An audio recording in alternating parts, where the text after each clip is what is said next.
नमस्कार, मैं रवीश कुमार। 2000 का नोट कब से चलन में कम होता जा रहा था, नाम मात्र का ही दिख रहा था। इस नोट को लाया गया कि काला धन और भ्रष्टाचार खत्म होगा। अब इसे विदा किया जा रहा है कि इससे काला धन और भ्रष्टाचार बढ़ गया है। जिस देश का गोदी मीडिया एक बाबा को रातों रात महान बना देता है, उसी देश में इस तरह के तर्क रातों रात चला दिए जाते हैं। 2000 के नोट को लेकर नोटबंदी के ठीक अगले दिन यानी 9 नवंबर 2016 को राहुल गांधी ने प्रधानमंत्री नरेंद्र मोदी से एक सवाल किया था कि 1000 का नोट हटाकर 2000 का नोट लाने से काला धन की जमाखोरी कैसे कम हो जाएगी। राहुल गांधी के कहने का मतलब यही था कि 1000 के नोट से जमाखोरी हो रही है तो 2000 के नोट से डबल जमाखोरी होगी।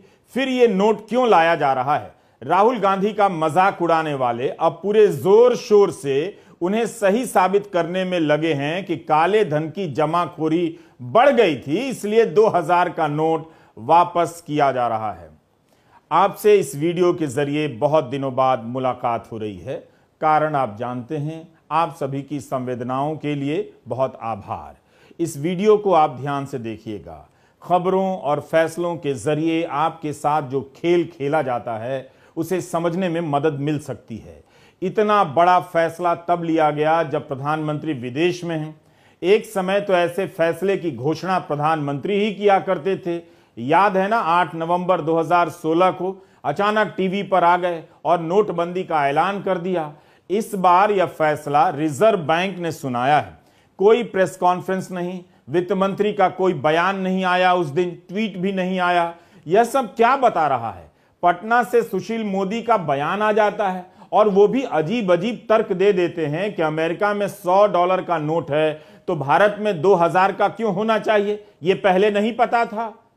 और आप ये बताइए कि क्या भारत की जनता ने अपनी तरफ से ये लिखकर दे दिया है कि हमारे पास दिमाग नहीं है, आप जो कहेंगे हम सही मान लेंगे? जब यह नोट आम चलन में नहीं था तब यह फैसला क्यों लिया गया? वो भी इतने बड़े फैसले का ऐलान रिजर्व बैंक गाइडलाइन के जरिए करता है। काला धन मिटाना है तो 30 सितंबर तक नोट बदलने का समय क्यों दिया जा रहा है? ये कौन सा बदलना हुआ? क्या यह फैसला इसलिए लिया गया है ताकि देश में जो चर्चाएं चल रही हैं उनकी धारा मोड़ दी जाए? मोदी राज में समय समय पर बड़े फैसले के नाम पर जनता को इसी तरह से सदमे में डाला जाता रहा है ताकि सनसनी पैदा हो, झुरझुरी मच जाए और लोगों को लगे कि हां भाई सरकार चल रही है। एक दिन पहले चर्चा हो रही थी कि किरण रिजिजू सुप्रीम कोर्ट को भला बुरा कह रहे थे, टकराव मोल ले रहे थे, इसलिए किरण रिजिजू को कानून मंत्रालय से हटाकर धरती का विज्ञान वाले मंत्रालय में भेज दिया गया। 24 घंटे भी नहीं बीते कि मोदी सरकार ने अध्यादेश जारी कर दिया कि दिल्ली के अधिकारियों की ट्रांसफर पोस्टिंग पर उपराज्यपाल का नियंत्रण रहेगा। जबकि कई महीनों की सुनवाई के बाद सुप्रीम कोर्ट ने साफ साफ फैसला दे दिया था कि चुनी हुई सरकार का अधिकारियों पर नियंत्रण होना चाहिए। तब अध्यादेश क्यों लाया गया? ट्रांसफर पोस्टिंग कौन सी अर्जेंट चीज है कि इसके लिए अध्यादेश लाया गया? क्या यह सुप्रीम कोर्ट से टकराव नहीं है? जब फैसला आ गया है तो स्वीकार क्यों नहीं किया जा रहा है? जब टकराव ही मोल लेना था तो इस पर पन्ने क्यों भर दिए गए अखबारों के कि टकराव के कारण किरण रिजिजू को हटाया गया? कहीं ऐसा तो नहीं कि असली कारण आपसे छुपा लिया गया है? कर्नाटका में एक नई सरकार शपथ ले रही है। एक ओबीसी नेता मुख्यमंत्री पद की शपथ ले रहे हैं। चाय वाले की चर्चा तो बहुत हुई, लेकिन गरेड़िया परिवार का कोई मुख्यमंत्री बन रहा है, वो हेडलाइन कहां है? वो छोड़िए, ये हेडलाइन कहां है जो चीन के विदेश मंत्रालय के प्रवक्ता ने कह दिया है? श्रीनगर में G20 की पर्यटन मंडली की बैठक होने वाली है। चीन ने कह दिया कि वह बैठक में हिस्सा नहीं लेगा क्योंकि यह बैठक जम्मू कश्मीर में हो रही है और चीन जम्मू कश्मीर को विवादित क्षेत्र मानता है। चीन के विदेश मंत्रालय के प्रवक्ता ने यह बयान दिया है, तो क्या अब भारत चीन को भारत आने से रोकेगा? चीन के राष्ट्रपति सितंबर में भारत आएंगे, उससे पहले चीन यह सब कहने लगा है। उधर जापान चाहता है कि भारत स्टैंड ले कि कोई देश किसी देश पर कहीं भी हमला ना करे। जापान के राजदूत का यह बयान छपा है अखबारों में, उसका इशारा रूस को लेकर है। जापान में G7 की बैठक हो रही है। यहां प्रधानमंत्री ने गांधी की प्रतिमा का अनावरण किया है। गोडसेवादी ठीक से देख सकते हैं कि ये गांधी ही हैं। राजनयिक दौरों को लेकर बारीकियों पर बहस कम होती है, फोटो पर ज्यादा हो रही है कि कौन किससे मिल रहा है। यह नहीं बताया जाता कि मुलाकात का नतीजा क्या निकला और क्या बातें हुई।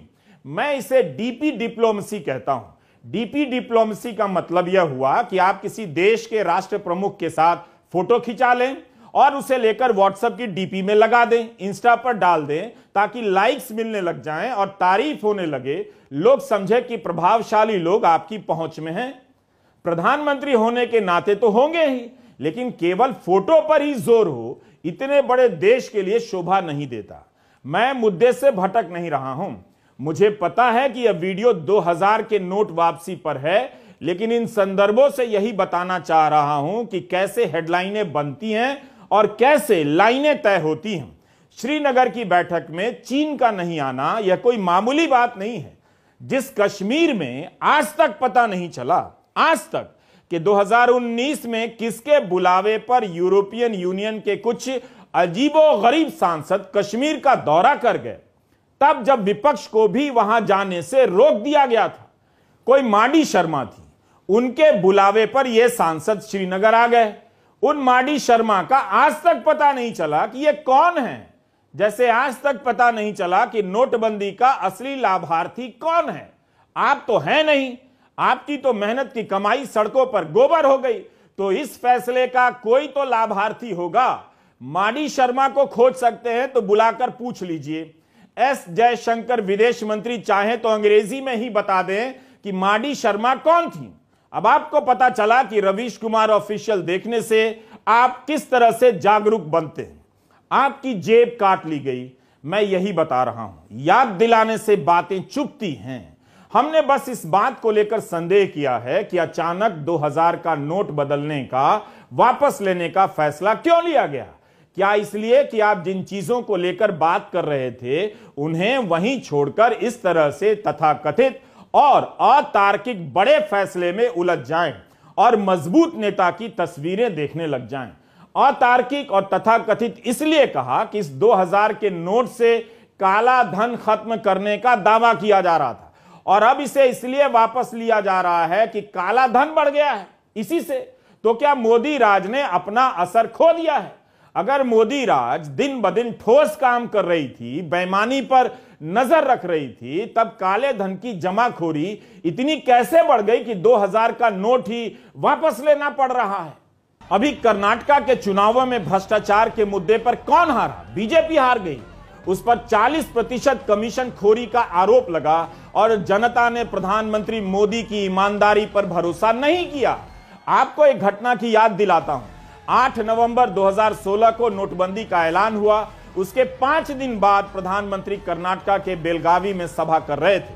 वहां आई भीड़ को दिखा दिखा कर देश को बता रहे थे कि जनता नोटबंदी के समर्थन में आई है, उन पर विश्वास करती है। वे कभी जनता से हाथ उठाकर तो कभी ताली बजाकर बताने के लिए कह रहे थे कि पूरा देश नोटबंदी के इस फैसले के साथ है। इस सभा में प्रधानमंत्री ने 50 दिन का समय मांगा था। उस दौरान प्रधानमंत्री गरज रहे थे, ललकार रहे थे, रो भी रहे थे। गोवा में कह दिया कि मैंने 50 दिन का वक्त मांगा है, कोई कमी रह गई है, कोई मेरी गलती निकल जाए, कोई मेरा इरादा गलत निकल जाए तो आप जिस चौराहे पर मुझे खड़ा करेंगे, मैं खड़ा होकर देश जो सजा तय करेगा वो सजा भुगतने के लिए तैयार हूं। ना तो उस सजा का पता चला, ना उस चौराहे का, ना उस गलती का, ना उन कमियों का।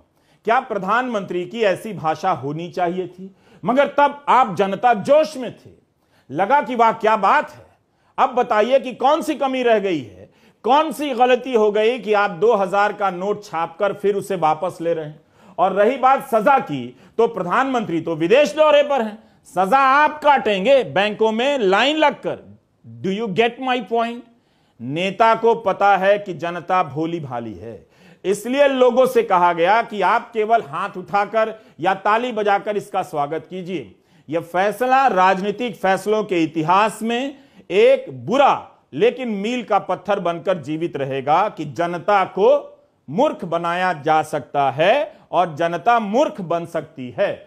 इसके अलावा नोटबंदी से कुछ और साबित होता हो, आपका भला हुआ हो, तो कृपया मुझे जरूर बताइए। यह बात बोगस और बकवास है कि काला धन समाप्त करने के लिए 2000 के नोट वापस लिए जा रहे हैं। 2020-21 में 2000 के नए नोट नहीं छापे गए। बाजार में 2000 के नोट का चलन भी तेजी से घटने लगा। एक समय 6,72,000 करोड़ के बराबर के 2000 नोट चल रहे थे, मगर मार्च 2023 तक आते आते घटकर 3,62,000 करोड़ पर आ गए। करीब 3.25 लाख करोड़ के नोट वापस लिए जाएंगे। तो जो जमाखोर है उसे यह बात 1 मिनट में समझ आ गई होगी कि 2000 का नोट कभी भी बंद हो सकता है, इसलिए वो 2000 के नोट में क्यों जमाखोरी करेगा, और कर भी रहा होगा तो उसने बदल लिया होगा। बेहतर है कि सरकार ही बता दे कि क्या 500 के नोटों की जमाखोरी नहीं हुई। अगर 500 के नोटों की गड्डियां जमाखोरी या छापे में पकड़ी जाती हैं तो क्या इस आधार पर 500 के नोट बदल दिए जाएंगे, रद्द कर दिए जाएंगे? पत्रकार विवेक कौल ने लिखा है कि ऐसे ही 2000 के नोट कम हो रहे हैं। कुछ वर्षों में इनकी संख्या 5% से भी कम हो जाती तो ये सब करने की जरूरत नहीं थी, बशर्ते, ध्यान से सुनिए, बशर्ते किसी और को राजनीतिक तौर पर अस्थिर करने की नीयत ना हो। लेकिन अगर यह नीयत होगी तो फायदा भी किसी को हो रहा होगा। इन सवालों का उत्तर आप नहीं जानते हैं। विवेक कौल ने एक हिसाब लगाया है कि जो नोट इस वक्त चलन में है 2000 का, उसे बदलने के लिए सभी को बैंकों के 18 करोड़ से ज्यादा चक्कर लगाने पड़ेंगे।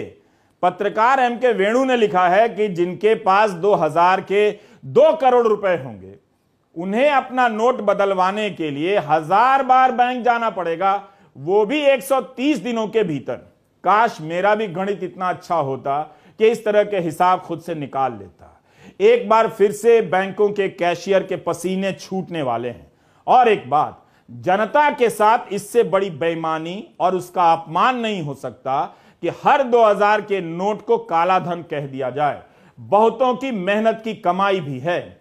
ऐसा नहीं है कि इसका असर भारत की अर्थव्यवस्था या जनता के जीवन पर नहीं होगा, लेकिन जैसे ही महसूस होगा, ये लोग मंदिर का फोटो लेकर आ जाएंगे आपके सामने या किसी बाबा को आपका बाप बना देंगे कि इनको सुनो, असली मुद्दों पर चर्चा मत करो। जब से ये कैंपेन शुरू हुई है, हम कांग्रेस के जितने भी नेता हैं, हम बीजेपी की नेताओं को और खास तौर से प्रधानमंत्री मोदी जी को कह रहे हैं कि मुद्दे पे आओ, मुद्दे पे आओ, मुद्दे पे आओ।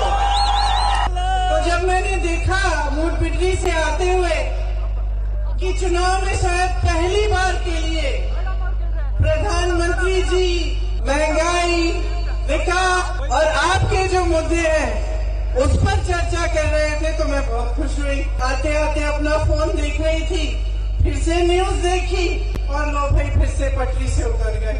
फिर से विकास की बात छोड़ दी, महंगाई की बात छोड़ दी, रोजगार की बात छोड़ दी और पता नहीं क्या इंटरनेशनल कंस्पिरेसीज की बातें करने लग गए और कोई दूसरे देश विदेश की बातें करने लग गए। अभी भी बात समझ में नहीं आ रही है कि जनता को अपनी चीजों पर, अपने मुद्दों पर बात और चर्चा चाहिए। एक कविता का अंश था ना, तू इधर उधर की बात न कर, ये बता कि काफिला क्यों लुटा।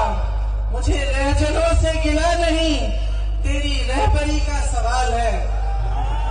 मैं समझाती हूँ यह बात पूरी तरह से गलत नहीं है। 2024 का चुनाव आ रहा है, आप देखिएगा, भव्य इमारतों और भव्य बाबाओं से गोदी मीडिया अपनी जगह भर देगा। बेरोजगारी, महंगाई के मुद्दे, महंगी शिक्षा, ये सब गायब हो जाएंगे।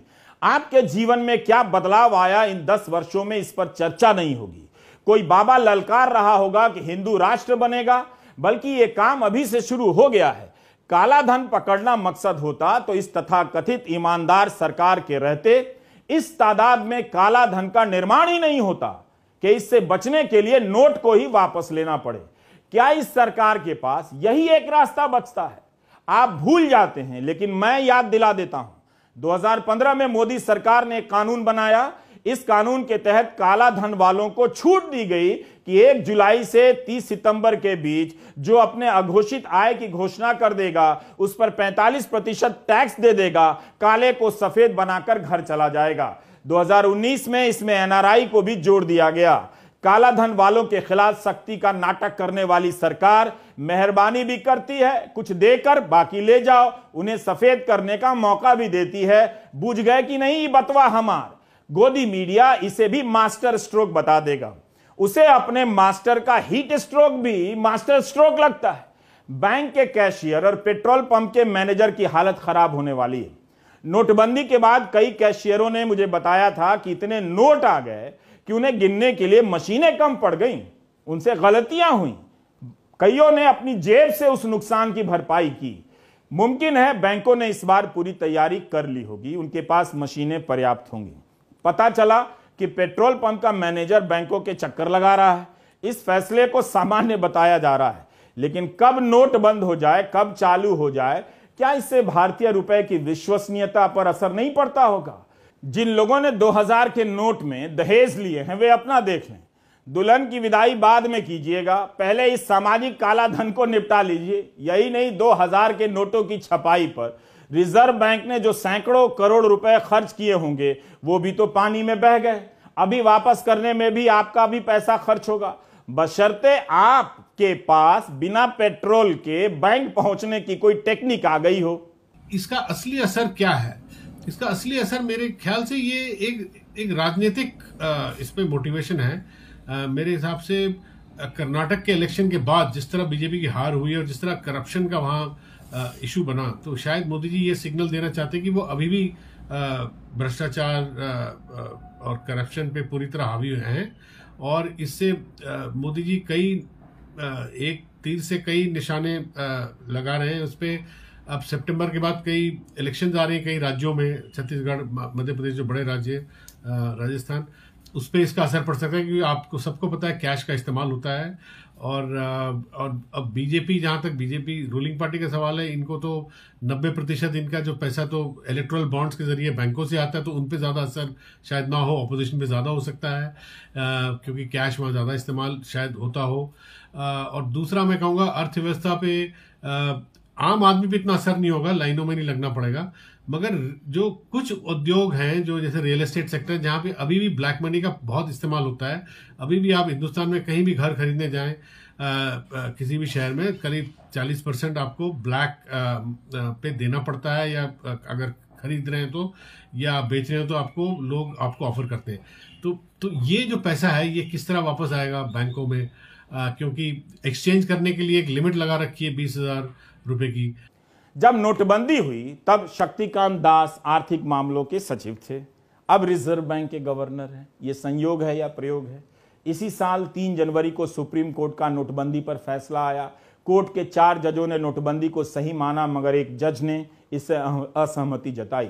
जस्टिस बीवी नागरत्ना ने नोटबंदी के फैसले को गैर कानूनी कहा था। उन्होंने यह भी कहा कि इस फैसले से देश की अर्थव्यवस्था और नागरिकों पर प्रभाव पड़ता है। सरकार ने इसे अधिसूचना ऑर्डिनेंस के जरिए क्यों लागू की, जबकि उसके पास ऐसा करने के पर्याप्त अधिकार मौजूद थे? उन शक्तियों का प्रयोग किया जा सकता था। अधिनियम का सहारा क्यों लिया गया? विधेयक का सहारा लिया जा सकता था। ऐसे महत्वपूर्ण फैसलों को संसद के सामने रखना चाहिए था, संसद के पर बहस होनी चाहिए थी। इतनी सी बात समझ लेंगे तो फिर आप अपनी आर्थिक हालत के बारे में ठीक से समझ जाएंगे। जस्टिस नागरत्ना ने तो यह भी कहा कि रिजर्व बैंक ने जो रिकॉर्ड दिया है उससे साफ होता है कि रिजर्व बैंक ने स्वायत्त रूप से कोई फैसला नहीं लिया। सब कुछ केंद्र सरकार की मर्जी के अनुसार हुआ। 2016 में संसद को विश्वास में नहीं लिया गया। यह 8 अगस्त 1980 का हिंदुस्तान टाइम्स है। 82 साल के महेंद्र महर्षि जी पुराने पत्रकार हैं। उनके खजाने से हमें ये कतरन मिली है। 100 रुपए के नोट को बैन किया जाएगा या नहीं, संसद में बहस चल रही है। उस पर सरकार कह रही है कि ऐसा कोई इरादा नहीं है। उस समय इंदिरा गांधी सरकार के वित्त मंत्री आर वेंकटरमन राज्यसभा में बयान दे रहे हैं कि सरकार नोटबंदी पर विचार कर रही है। सब कुछ खुला खुला हो रहा है, लेकिन 100 के नोट को बैन नहीं किया जाएगा। क्योंकि जनता को परेशानी होगी। गांव में लोग 100 के नोट रखते हैं और अगर बैन किया गया तो आफत आ जाएगी, अफरा तफरी मच जाएगी। कांग्रेस नेता और पूर्व वित्त मंत्री पी चिदम्बरम ने कहा है कि उन्हें पहले दिन से पता था कि 2000 का नोट काला धन वालों के लिए लाया गया है और अब उनकी यह बात साबित हो गई। कई लोग कह रहे हैं कि जिनके पास 2000 के नोट हैं वो अपना हिसाब अब तक लगा चुके होंगे। दिल्ली के मुख्यमंत्री केजरीवाल ने ट्वीट किया है कि पहले बोले 2000 का नोट लाने से भ्रष्टाचार बंद होगा, अब बोल रहे 2000 का नोट बंद करने से भ्रष्टाचार खत्म होगा। इसलिए हम कहते हैं पीएम पढ़ा लिखा होना चाहिए।